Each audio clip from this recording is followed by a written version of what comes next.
आज के इस क्लास में आप सबका बहुत बहुत स्वागत है और हम फाइनली आ चुके हैं लेक्चर नंबर 10 में। और इसमें हम पढ़ने वाले हैं पराशर एवं पराशर दाब के बारे में। तो इसमें बहुत ही बेसिक तरीके से हम इस चीज को समझेंगे कि पराशर एवं पराशर दाब किसे कहते हैं। थोड़ा सा इसमें हम ये भी जानेंगे कि विसरण क्या होता है। तो सबसे पहले पराशर क्या है, यदि हम इस बात को जान जाते हैं तो हमें पराशर दाब समझने में आसानी होगी। Osmosis and osmotic pressure. तो पराशर दाब क्या होता है, तो हम इसको कई तरीके से अलग अलग डिफिनेशंस दे सकते हैं। इसको इस प्रकार से कह सकते हैं कि अधिक विलायक की सांद्रता वाले से कम विलायक की सांद्रता की ओर अर्धपारगम्य झिल्ली की सहायता से पदार्थ का गमन करना या विलायक के अणुओं का गमन करना हमारा जो कहलाता है वो पराशर कहलाता है। आप इसको इस प्रकार से भी कह सकते हैं कि उच्च सांद्रता वाले विलयन से निम्न सांद्रता वाले विलयन की ओर अर्धपारगम्य झिल्ली की सहायता से स्वतः प्रवाह पराशर कहलाता है। इसको आप दो प्रकार से डिफाइन कर सकते हैं। तो पहले हम करते क्या है कि इसको लिख लेते हैं, फिर आपको इसको हम समझाते हैं। और पराशर में आपको एक कंपलसरी है कि पराशर होने के लिए आपको जरूरी है कि इसमें एक अर्धपारगम्य झिल्ली पाई जाएगी, सेमी परमेबल मेम्ब्रेन पाई जाएगी। यदि सेमी परमेबल मेम्ब्रेन नहीं है तो उसके बिना ये नहीं हो सकता है। सेमी परमेबल मेम्ब्रेन क्या है इसके बारे में भी बात करेंगे। तो सबसे पहले हम इस परिभाषा को लिखते हैं कि पराशर एवं पराशर दाब कहते किसे हैं। तो सिंपल तरीके से लिख सकते हैं कि विलायक का कम सांद्रता वाले विलायक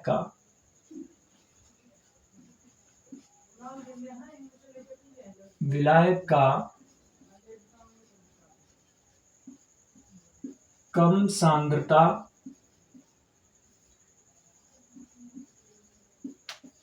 सांद्रता वाले विलयन से कम सांद्रता वाले विलयन से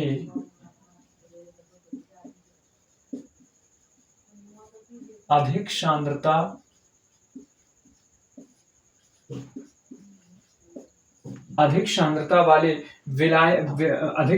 वाले विलयन की ओर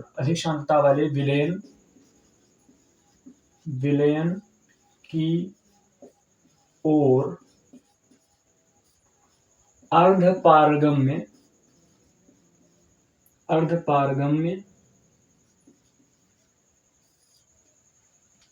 झिल्ली की सहायता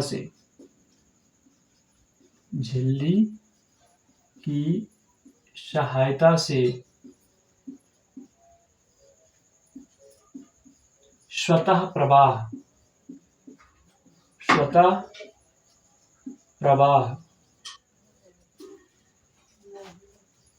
परासरण कहलाता है। स्वतः प्रवाह परासरण कहलाता है।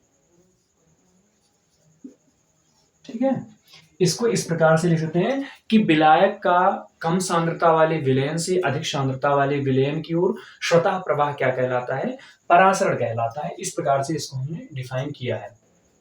समझ लेते हैं इसमें कि अर्धपारगम्य झिल्ली क्या होती है, एसपीएम क्या होती है, सेमी परमेबल मेम्ब्रेन क्या होती है, इस तरीके को इसको समझेंगे। तो अर्धपारगम्य झिल्ली भी इसमें हम लिख लेते हैं, अर्धपारगम्य झिल्ली ये क्या होती है इसके बारे में समझ लेते हैं। ठीक है, इसको कहते हैं semi permeable membrane. Semi permeable membrane, इसको शॉर्टकट में कहते हैं एसपीएम कहते हैं। ठीक है, तो ये जो सेमी परमेबल मेम्ब्रेन है ये क्या करता है, सिर्फ ये विलायक के अणुओं को इधर से उधर जाने की परमिशन देता है। अर्धपारगम्य झिल्ली केवल विलायक के अणुओं को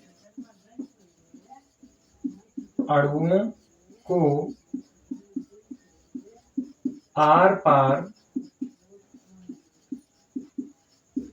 आने जाने देता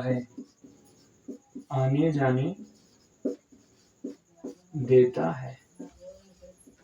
इस प्रकार से इसमें हमें अर्धपारगम्य झिल्ली के बारे में हमने समझा इसमें।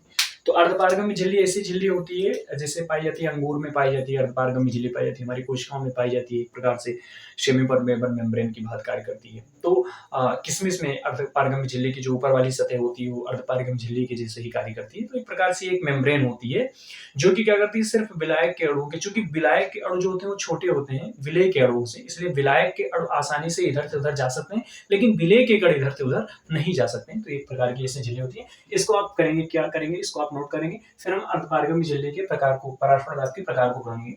तो इसमें हम पराशर के प्रकार को पढ़ेंगे। तो इसमें हम क्या करते हैं कि पराशर के प्रकार को समझ लेते हैं। तो पराशर के प्रकार दो प्रकार के होते हैं। पराशर के प्रकार की बात करें तो पराशरण दो प्रकार का होता है। कितने प्रकार का होता है? दो प्रकार का होता है। इसमें दोनों का हम कर लेंगे। एक को कहते हैं अंतःपरासरण,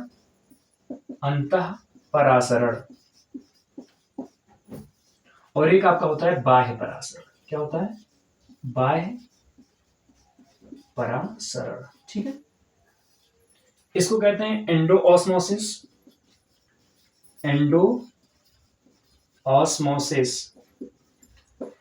इसको कहते हैं एक्सोऑस्मोसिस।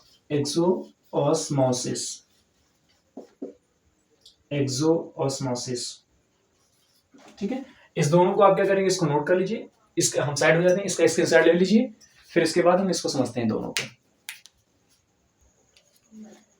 चलिए, आपने इसको नोट कर लिया होगा। अब इसमें हम देखते हैं कि किस प्रकार से इसमें होगा। ये अंतःपरासरण और बाह्य परासरण को हम तुरंत समझ लेते हैं। अब इसमें देखिए, ये एक आपको फिगर दिख रहा है, फिगर नंबर ए है। ये फिगर नंबर ए में हो क्या रहा है कि हमने यहाँ पर लिया है जल। जल मतलब ये, इसको हम कह सकते हैं विलायक। क्या है ये? विलायक है। तो ये आपका हुआ विलायक। और इसमें ये सूखी किशमिश लिया गया है। तो सूखी किशमिश जो लिया गया है, तो सूखी किशमिश में क्या है कि जल की मात्रा है नहीं, यानी इसमें हम कह सकते हैं कि जो विलेय के अणु हैं वो कम है, और यानी विलेय के अणु अधिक हैं। सूखी किशमिश में विलेय के अणु अधिक हैं और विलायक के अणु क्या है? कम है। और बाहर इसमें ये जो ये वाला एनवायरमेंट है, बाहर वाला एनवायरमेंट क्या है, इसमें विलायक के अणु अधिक है लेकिन विलेय के अणु नहीं है, क्योंकि ये जल है। जल शुद्ध विलायक का कार्य करता है। अब इसमें हो क्या रहा है, हमने पढ़ा है कि विलायक के अणुओं का निम्न सांद्रता वाले विलयन से उच्च सांद्रता वाले विलयन की ओर जाना। तो ये आपका जब विलायक ही विलायक सिर्फ है तो ये निम्न सांद्रता हो गया, जल आपका क्या हो गया? निम्न सांद्रता हो गया। और जो आपका ये चीनी है, जो मतलब ये आपका किशमिश है, ये आपका उच्च सांद्रता का एक सरफेस पूरा हो गया। तो इसमें होता क्या है कि जल के मॉलिक्यूल अंदर आने लगते हैं। ये जल के पूरे मॉलिक्यूल क्या होंगे? किशमिश के अंदर जाने लगते हैं, और यहाँ का कंसंट्रेशन क्या है? कम है। ये जो है, हम इसको कह सकते हैं लो कंसंट्रेशन। क्या कह सकते हैं? Low concentration. ये आपका लो कंसंट्रेशन है, ये लो कंसंट्रेशन है। और इसके अंदर क्या हम एक तरीके से ज्यूम कर सकते हैं, जो किशमिश है इसमें हाई कंसंट्रेशन है। ये किशमिश क्या है? हाई कंसंट्रेशन है। हाई कंसंट्रेशन इसलिए है क्योंकि हमने इसमें क्या है कि विलायक के अणु बहुत कम है, विलेय के अणु अधिक है। तो हो क्या रहा है कि लो कंसंट्रेशन से हाई कंसंट्रेशन की ओर जा रहा है, और लो टू हाई जाना क्या कहलाता है? पराशरण कहलाता है। किसी भी चीज में लो कंसंट्रेशन से हाई कंसंट्रेशन की ओर जाना हमारा कहलाता है पराशरण कहलाता है। अब ये चीजें क्या हो रही है? अंदर की ओर जा रही है, इसलिए इसको हमने क्या कह दिया? अंतःपराशरण कह दिया। क्योंकि जो विलायक के अणु, आपने अभी परिभाषा पढ़ा है ना कि विलायक के अणुओं का निम्न सांद्रता वाले विलयन से उच्च सांद्रता वाले विलयन की ओर अर्धपारगम्य झिल्ली की सहायता से स्वतः प्रवाह क्या कहलाता है? पराशरण दाब कहलाता है। तो ये चीजें आपने जो इस प्रकार से यहां से समझी कि किस प्रकार से ये हुआ है। ठीक है, तो हाँ, इसमें इस प्रकार से इसमें देखेंगे तो ये चीजें हमें समझ में आ गई होंगी। चलिए, अब हम पढ़ते हैं बाह्य से पराशरण। तो क्या हुआ है कि जो अंगूर का, जो इसमें ये जल है, जल क्या होगा? अंगूर के अंदर भर गया है। तो इस प्रकार से क्या हो गया? ये अंतःपराशरण इसको कहते हैं। जैसे राजमा वाजमा की दाल वाल में वगैरह में चीजों में ये होता है। और इसके ऊपर जो किशमिश के ऊपर वाला जो खोल होता है, वो सिर्फ और सिर्फ विलायक के अणुओं को अंदर बाहर जाने का परमिट करता है। अब इसमें एक अगला एग्जांपल इसमें लिया कि हमने यहाँ पर एक सॉल्यूट लिया, एक इसमें कंसंट्रेशन सॉल्यूशन लिया है जिसमें चीनी का सांद्र विलयन है। चीनी का सांद्र विलयन कहने का मतलब सांद्र और तन्व एक जो है वो एक प्रकार से रिलेटिव टर्म है। हम किसी भी चीज को ऐसे नहीं कह सकते हैं कि ये सांद्र है, ना किसी चीज को ऐसे कह सकते हैं ये तन्व है। हम किसी की तुलना से बता सकते हैं कि ये सांद्र है, ये जो है टन में। तो चीनी का सांद्र विलयन ले लिया, हम जिसको चाशनी भी कह सकते हैं, ठीक है, चाशनी ले लिया। तो चाशनी में आप जानते हैं कि चीनी का अमाउंट ज्यादा है और चीनी का अमाउंट अधिक होने के कारण यानी विलेय अधिक है। क्या अधिक है? विलेय आपका अधिक है। तो जब इसमें क्या है कि विलेय आपका अधिक है, विलेय की मात्रा अधिक है, तो स्वाभाविक तौर से विलायक क्या होगा, जो जल है आपका क्या होगा, इसमें कम होगा। अब इसमें जल कम है यानी विलायक कम है, तो ये जो आपका हुआ वो सांद्र हुआ। और ये क्या हुआ, इसमें आपका क्या भरा हुआ है, ज्यादा से ज्यादा मात्रा में इसमें क्या है, विलायक है और विलेय कम है, क्योंकि ये अंगूर है, स्वस्थ अंगूर है, बिल्कुल ताजा। तो इसमें हो क्या रहा है कि इसमें में से जो पानी है, जो जल की मात्रा है, तो जल की मात्रा इसमें क्या है, अंगूर की हम बात करें तो इसमें विलायक अधिक है। क्या अधिक है? विलायक की मात्रा क्या है, अधिक है, विलायक अधिक है और विलेय कम है। विलेय मतलब उसके अंदर जो भी पार्ट्स होते हैं, खोजी जिसको कहते हैं, वो विलेय क्या है, इसमें कम है, ठीक है। अब विलायक अधिक है, यहां पर विलायक अधिक है, यहां पर विलायक कम है। हमने परिभाषा क्या पढ़ी है कि विलायक के अणुओं का उच्च सांद्रता निम्न सांद्रता वाले विलयन से, विलायक का तो निम्न सांद्रता किसकी है, निम्न सांद्रता इसकी है। जिसमें विलायक अधिक होता है उसकी सांद्रता क्या होती है, कम होती है। तो ये जो पूरा है लो कंसंट्रेशन का है। क्या है? लो कंसंट्रेशन है इसमें। अब ये आपका लो कंसंट्रेशन है, तो हमने क्या कह दिया कि विलायक के अणुओं का निम्न सांद्रता वाले विलयन से, तो इसमें निम्न सांद्रता है, निम्न सांद्रता वाले विलयन से उच्च सांद्रता वाले विलयन की ओर स्वतः प्रवाह क्या कहलाता है, परासरण कहलाता है। तो ये आपका क्या हुआ, लो कंसंट्रेशन हुआ, क्योंकि इसमें विलायक के अणु अधिक है यानी विलेय के अणु कम है। तो लो कंसंट्रेशन से हाई कंसंट्रेशन की ओर, यानी इसमें सॉरी इसमें क्या है, विलायक के अणु क्या है, हाँ अधिक है, और विलेय के अणु क्या है, कम है। तो इसमें अब हो क्या रहा है कि इसमें से जो जल है आपका, वो जल की मात्रा कहां पर जा रही है, बाहर की ओर जा रही है। लो कंसंट्रेशन से हाई कंसंट्रेशन की ओर जा रहा है। जो आपका विलायक है वो लो कंसंट्रेशन से हाई कंसंट्रेशन की ओर जा रहा है, यानी इसमें में से जल के अंगूर में से जल निकल कर किसमें जा रहा है, आपके चाशनी में जा रहा है। तो जाएगा तो फिर क्या होगा, ये आपके जो सिकुड़ा हुआ अंगूर आपको मिलेगा, सुबह आपको जो मिलेगा वो सिकुड़ा हुआ अंगूर मिलेगा। जब आप इसको यदि मान लेते हैं शाम को डालते हैं, इसका रीजन सिर्फ मान इतना है क्योंकि विलायक की ओर क्या हो रहे हैं, बाहर की ओर जा रहे हैं। और अब चूंकि पराशरण किस गति किधर की ओर हो रहा है, अंदर से बाहर की ओर हो रहा है, इसलिए इसको हमने बाह्य पराशरण कह दिया है। ठीक है, तो सिंपल तरीके से दो चीजें हैं, आप इसको याद करेंगे। अब हम पढ़ लेते हैं इसमें पराशरण दाब किसे कहते हैं, उसके बारे में जानेंगे। तो सिंपल तरीके से हम पराशरण दाब पढ़ते हैं कि पराशरण दाब किसे कहते हैं।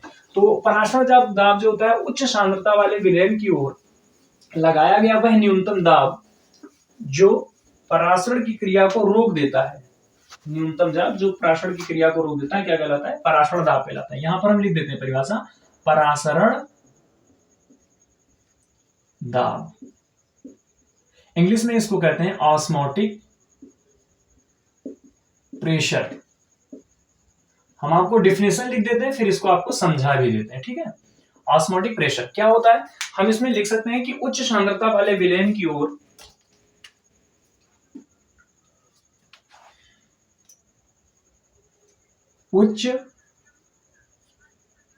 उच्च सांद्रता वाले विलयन की ओर उच्च सांद्रता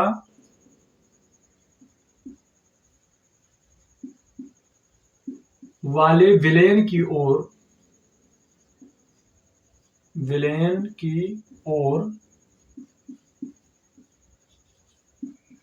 लगाया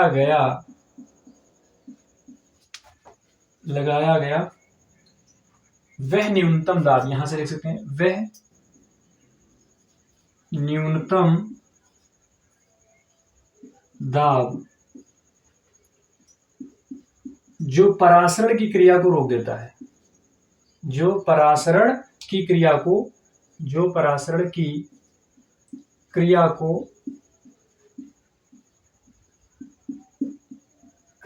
रोक देता है। क्या कर देता है, क्रिया को रोक देता है।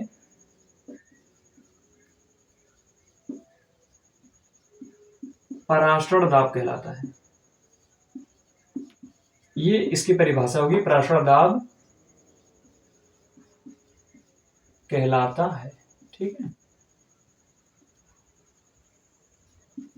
इस चीज को हमने समझा। अब इस चीज को समझने के लिए एक तरीका है, यहां पर हम ले लेते हैं, समझ लेते हैं थोड़ा सा। ये मान लेते हैं हमने क्या बनाया, एक बॉक्स लिया है और इसमें बीच में हमने कंपार्टमेंट डाल दिया, ठीक है। यहां पर हम क्या ले रहे हैं, एक साइड में हम ले रहे हैं लो कंसंट्रेशन। क्या ले रहे हैं, low concentration. Low concentration,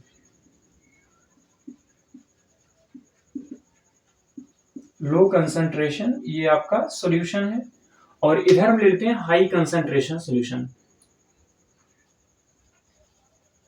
high concentration solution. चलिए अब इस बात को हम समझते हैं। ये आपका जो है एसपीएम है, क्या है ये? एसपीएम, इसको हम क्या कहते हैं? Semi permeable membrane. ये आपका जो है वो है सेमी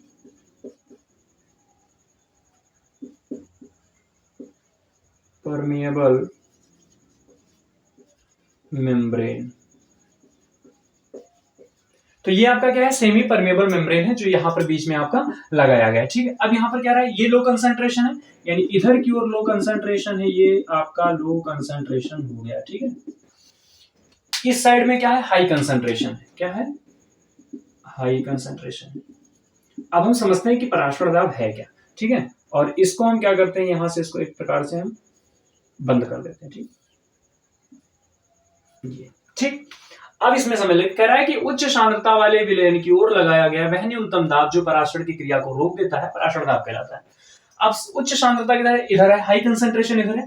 जनरली हो क्या रहा है? जो मॉलिक्यूल है, आप एक चीज जानेंगे इसमें, चाहे हाई कंसंट्रेशन हो चाहे लो कंसंट्रेशन सोल्यूशन है, जो विलायक के अणु होते हैं ना, वो इधर से इधर भी जाते हैं और इधर से इधर भी जाते हैं। यानी लो कंसंट्रेशन वाले भी विलायक के अणु हाई कंसंट्रेशन में जाते हैं और हाई कंसंट्रेशन वाले भी लो की ओर आते हैं। आते जाते विलायक की ओर दोनों हैं, क्योंकि जो एसपीएम है, सेमी परमेबल मेम्ब्रेन है, इसको हम शॉर्टकट में एसपीएम लिख सकते हैं। क्या लिख सकते हैं? एसपीएम। ये किसी को मना ही नहीं कर रहा है, जो भी विलायक हैं वो इधर से उधर आ जा सकते हैं, चाहे वो उच्च सांद्रता वाले विलयन के हों चाहे वो निम्न सांद्रता वाले विलयन के हों। तो हमें बात को समझना है यहाँ पर। हाई कंसंट्रेशन जो सोल्यूशन है और जो लो कंसंट्रेशन सोल्यूशन है, इसमें आपके इधर के भी विलायक के अणु इधर जा रहे हैं और इधर के विलायक के अणु इधर आ रहे हैं। लेकिन हो क्या रहा है? जिधर लो कंसंट्रेशन सोल्यूशन है, तो लो कंसंट्रेशन सोल्यूशन की ओर जो सॉल्वेंट के मॉलिक्यूल है वो अधिक है। सॉल्वेंट के मॉलिक्यूल क्या है? अधिक है। और इधर क्या है? सॉल्वेंट के मॉलिक्यूल क्या है? कम है। हमें सॉल्वेंट के मॉलिक्यूल से ही मतलब है।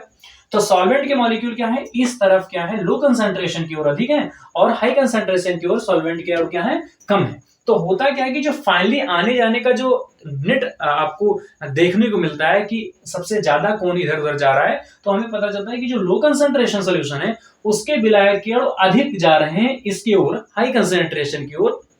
किसकी तुलना में? कि उसकी तुलना में जितने जिसके हाई कंसंट्रेशन सॉल्वेंट की तुलना में। यानी ज्यादा से ज्यादा अमाउंट में जो विलायक के कण जा रहे हैं वो लो से हाई की ओर जा रहे हैं और हाई से कम जा रहे हैं। जैसे मैं कहता हूं कि मैं आपको 10 रुपए दे रहा हूं और आप मुझे 2 रुपए दे रहे हैं, दे आप भी मुझे रहे हैं, मैं भी आपको दे रहा हूं, लेकिन मैं आपको 8 रुपए हर बार फिल्ला दे रहा हूं, अधिक दे रहा हूं। तो उसी प्रकार से इधर है कि जो विलायक के मॉलिक्यूल थे इधर ज्यादा मात्रा में चले जाते हैं, जबकि इधर कम मात्रा में आते हैं। तो जो नेट चीजें आपको देखने को मिलती है वो ये मिलता है कि लो कंसंट्रेशन का जो सॉल्वेंट है वो हाई कंसंट्रेशन की सॉल्वेंट की ओर जा रहा है। तो वही सिंपल तरीके से अब इसमें पराशर दाब कैसे उत्पन्न होता है? तो ये है पराशर की क्रिया। अब ऐसे इधर उधर जा रहा है, आ रहा है, इधर से इधर जा रहा है। हम क्या करते हैं? पराशर की क्रिया को रोकने के लिए इस तरह जो हाई कंसंट्रेशन सोल्यूशन है, ये हाई कंसंट्रेशन सोल्यूशन है, इसकी ओर हम क्या लगा देते हैं? दाब लगा देते हैं। क्या लगा देते हैं? दाब। पिस्टन लेते हैं और इसमें हम क्या अप्लाई कर देते हैं? प्रेशर अप्लाई कर देते हैं। यहां पर हम लगा देते हैं प्रेशर, और वो प्रेशर लगाते हैं, न्यूनतम प्रेशर लगाते हैं ताकि सिर्फ पराशर की क्रिया ही रुके। तो यहां पर प्रेशर लगाते हैं और जैसे इस पे प्रेशर हम लगाते हैं, अप्लाई करते हैं यहां पर प्रेशर, होता क्या है कि ये पराशर की क्रिया रुक जाती है, क्योंकि जो सॉल्वेंट उधर जाने वाले होते हैं, इधर दाब पड़ने की वजह से ये इधर ही रह जाते हैं और पराशर की क्रिया रुक जाती है। इसको कहते हैं पराशर दाब। पराशर दाब को हम पी से भी डिनोट करते हैं, इसको हम पी से भी डिनोट करते हैं और इसको हम पाई से भी डिनोट करते हैं। किससे? आर पाई से भी डिनोट करते हैं। ठीक है, इसको आप क्या करेंगे? ये चीज आप इसको लिख लीजिए और फिर उसके बाद हम इसको इस इक्वेशन करते हैं जो भी है। चलिए अगले टॉपिक के बारे में बात कर लेते हैं। हम इसमें लिखा हुआ है कि पराशर दाब के नियम, और इसमें पराशर दाब के नियम क्या है, कौन कौन से ऐसे नियम है जो पराशर दाब को फॉलो करते हैं, उसमें सारी चीजों को समझने के लिए। तो पराशर दाब के 2 नियम इसमें बेसिकली है, जो कि दोनों को कंबाइन करके हम एक फार्मूले को फॉर्मुलेट करेंगे। और पराशर दाब और अणुभार के बारे में संबंध है, ऐसे कई चीजें हैं जो जिन पर आपके न्यूमेरिकल्स आते हैं बोर्ड एग्जाम में। तो इसमें पहला है कि इसमें बायल वांटॉफ नियम है और एक दूसरा है चार्ल्स वांटॉफ नियम है। तो हम एक एक नियम को पहले लिखते हैं फिर समझते हैं। तो आपका जो इसमें बायल-वार्नहाफ नियम कहता है, बायल-वार्नहाफ नियम क्या कहता है कि स्थिर ताप पर किसी निश्चित विलयन का जो स्थिर ताप पर किसी विलयन का जो सांद्रता होती है वो क्या होती है, पराशर दाब के समानुपाती होती है। इस चीज को पहले लिखते हैं, फिर इसको एक एक करके समझते हैं। तो क्या है स्थिर ताप पर किसी विलयन का पराशर दाब, बायल-वार्नहाफ नियम, पहला नियम जो है बायल-वार्नहाफ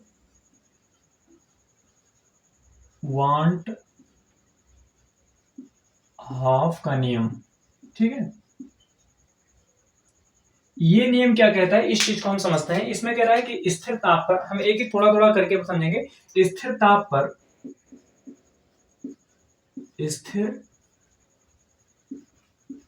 पर किसी विलयन का, स्थिर ताप पर किसी विलयन का परासरण दाब, इसको हम पाई से निरूपित कर सकते हैं, पी से भी लिख सकते हैं, पाई से भी लिख सकते हैं ना। पराशर स्थिर ताप पर किसी विलयन का पराशर दाब पाई, विलयन के सांद्रता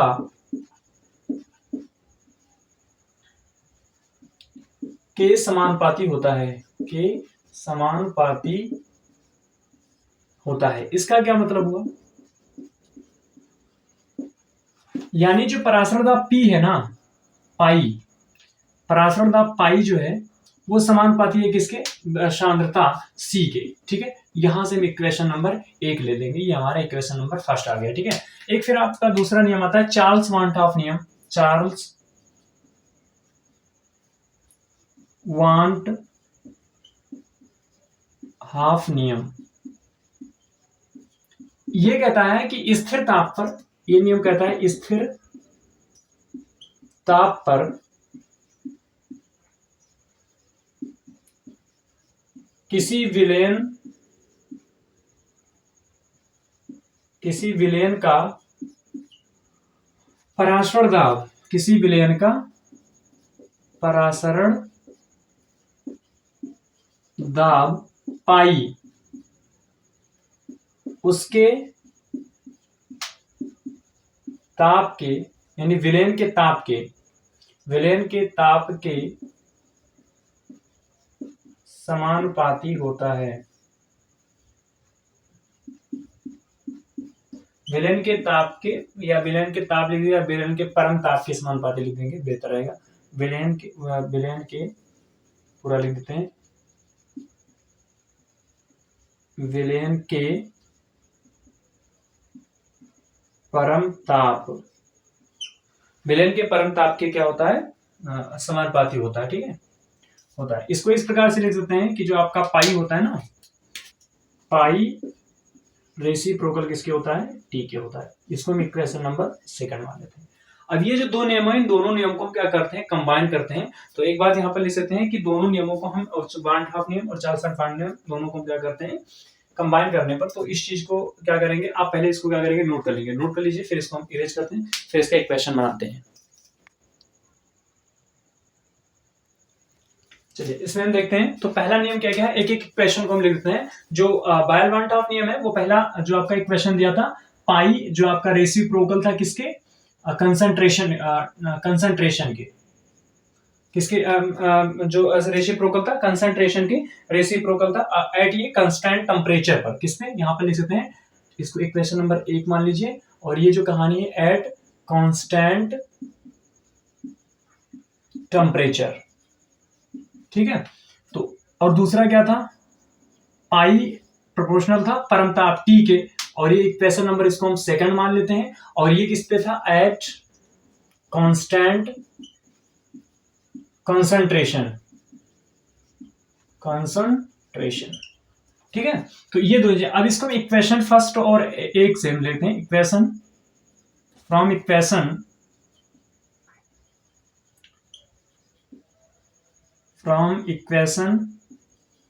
1 एंड सेकेंड से। तो देखिए ये दोनों बराबर है, तो पाई रेसिप्रोकल क्या हो जाएगा, सी टी हो जाएगा। अब यहाँ पर हम पाई को पर जो आपका पराशर दाब है उसको इक्वल टू करेंगे तो इसकी जगह पर एक कांस्टेंट आएगा जिसको हम एस कहते हैं, तो ये क्या हो जाएगा, एस सी टी हो जाएगा।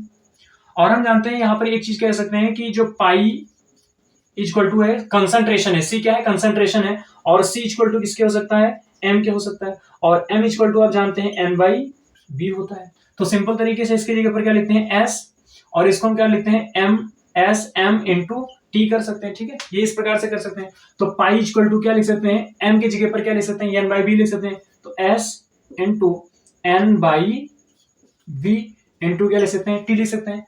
अब यदि इसी चीज को हम क्या करें, आगे फाइनली लेकर जाएं, तो आगे लेकर जाएंगे तो क्या लिख सकते हैं कि पाई, और इस बी को इधर ले जाएंगे तो pi into V equal to क्या हो जाएगा, एस एन टी, क्या हो जाएगा, S into N into T हो जाएगा, ठीक है। ये आपका क्या हो गया, एक इसमें पराशर दाब के लिए आपको एक इक्वेशन मिल गया, ठीक है, ये इक्वेशन है। इसको इक्वेशन नंबर आप 3 मान लीजिए, क्या मान लीजिए, इक्वेशन नंबर 3।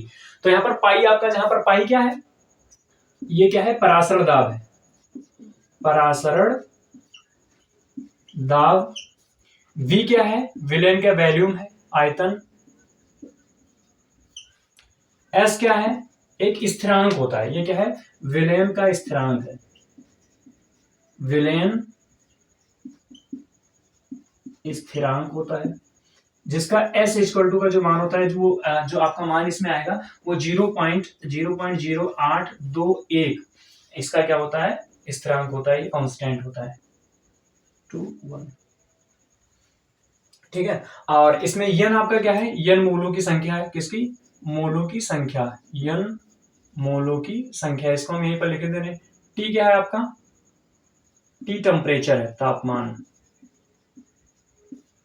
ये इसमें जो भी चीजें हैं इसमें हमने पूरी चीजों को लिख दिया है। अब इसमें हम क्या लिख रहे हैं, एक इसमें एक रिलेशन निकाल रहे हैं, पराशर दाब और अणुभार में संबंध। तो यहां पर आप लिख सकते हैं कि पराशर दाब, परासरण दाब पाई एवं अणुभार में संबंध, अणुभार मतलब यम में संबंध, इस पे सवाल आते हैं तो, और कई दफे क्वेश्चन पूछा भी जाता है, ठीक है। तो इसको हम करते हैं, किस प्रकार से करेंगे, देखिए पराशर दाब का ये इक्वेशन नंबर हम 3 ले लेते हैं, इक्वेशन नंबर 3 से, फ्रॉम इक्वेशन 3, तो 3rd इक्वेशन क्या है, पाई वी इक्वल टू क्या लिखा हुआ है, S into N into T, pi we equal to S into T. N बराबर क्या होता है, एन बराबर मिले मोलों की संख्या, एन बराबर क्या है, मोलों की संख्या, एन बराबर क्या लिखा है, मोलों की संख्या, मोल, मोलों की संख्या।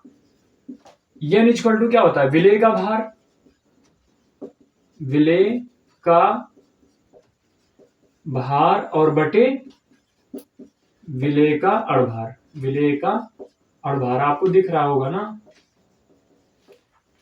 पाई we equal to S into t लिखा हुआ है, ठीक है। अब यहां पर इस चीज को लिखेंगे, pi we equal to S into N into t, तो एन की जगह पर क्या लिखते हैं, विलेय का भार, भार को हम डब्ल्यू से लिखते हैं, अणुभार को एम से लिख देते हैं, ठीक है। तो यहाँ क्या हो जाएगा, S into W by M into क्या हो जाएगा, टी हो जाएगा। आपको यम में संबंध निकालना है तो आप क्या करेंगे, यम को आप उधर लेकर चले जाएंगे, तो ये क्या हो जाएगा आपका, यम इक्वल टू क्या हो जाएगा, एम आपका M B equal to S into W into T, और ये बाई क्या हो जाएगा, पाई, ठीक है। तो यम आपने यहां पर लेकर जाएंगे तो पाई क्या होगा, यहां पर आ रहा है, ठीक, और यम आपका क्या हो जाएगा, इस साइड में आपका आ रहा है, ठीक।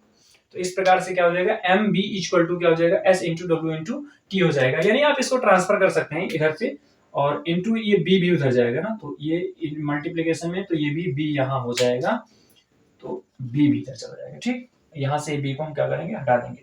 अब यहां पर क्या होगा, ये एक आपका पूरा का पूरा पराशर दाब और उसके बीच में क्या होगा, रिलेशन निकला है, इसको इक्वेशन नंबर आप 4 कह सकते हैं, ठीक है। तो यम इक्वल टू क्या हो जाएगा, यम यहाँ पर क्या है, अणुभार है, यहाँ पर यम क्या है, अणुभार है, क्या है यम, अणुभार है। तो यम यस आप जानते हैं, यस है इसमें क्या हुआ है, दिया हुआ है यस हमने बिलियन का स्थिरांक है, और डब्ल्यू आपका विलेय का भार है, जो एक बार फिर से लिख लें, यम भार है, डब्ल्यू बराबर क्या है, भार विलेय का है, भार विलेय का है, एस बराबर 0.0821 रख दिया करेंगे, पाई जो है वो क्या है, परासरण दाब है, परासरण दाब है, यहाँ पर V क्या है, आयतन है, T आपका क्या है, तापमान है, ठीक है। ये सभी चीजें इसमें दिया हुआ है। ये वाला संबंध कई दफे क्वेश्चन इसमें आता भी है, इस पे क्वेश्चन तो हर बार आ रहा है, और काफी दफे इसमें 2 या 3 नंबर में क्वेश्चन भी कर लेता है। तो इस पे आपके क्या लगते हैं, न्यूमेरिकल्स लगते हैं। तो ये भी चीजें आपको समझ में आएंगे किस प्रकार से इसको किया गया है। तो आप इसको एक बार रिकॉल करेंगे और सही तरीके से कर लेंगे, और फिर इसमें क्या करते हैं, अभी लास्ट टर्म इसमें बचा हुआ है जो भी न्यूमेरिकल्स है, तो इंपॉर्टेंट न्यूमेरिकल के लिए हम एक वीडियो और इसमें कर लेंगे, और फिर हमारा चैप्टर क्या हो जाएगा, कंप्लीट हो जाएगा। तो फिर मिलते हैं नेक्स्ट लेक्चर के साथ। बहुत बहुत धन्यवाद।